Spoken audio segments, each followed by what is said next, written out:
সালাউদ্দিন কাদের চৌধুরীর সাথে হাসিনার এত শত্রুতা ছিল না।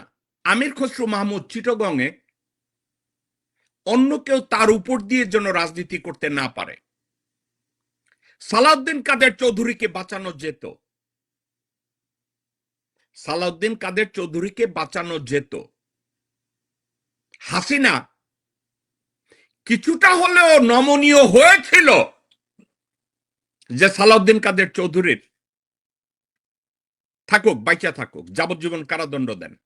আপনি কি জানেন স্রেফ একজন নেতা সালাউদ্দিন কাদের চৌধুরীর ফাঁসির জন্য উঠে পড়ে লেগেছিল, এবং ওই ব্যক্তির নাম আমির খসরু মাহমুদ চৌধুরী।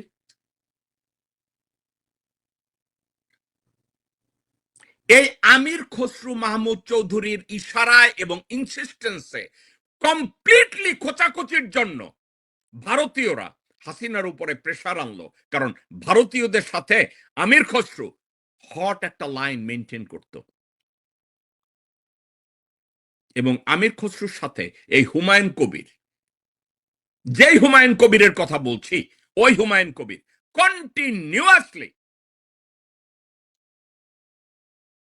তার সাথে ছিল, আমির খসরু মাহমুদ চৌধুরীর সাথে ছিল। সালাউদ্দিন কাদের চৌধুরীর সাথে হাসিনার এত শত্রুতা ছিল না, কিন্তু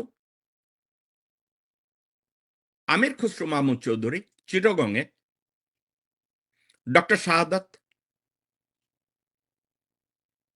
তারপরে অন্যান্য যে মেয়র ক্যান্ডিডেট ছিল, অন্যান্য কোন লোকজন, তাদেরকে সালাউদ্দিন উঠতে দিবেন, উঠতে দিবে না, আমির খসরু মাহমুদ চৌধুরী উঠতে দিবে না।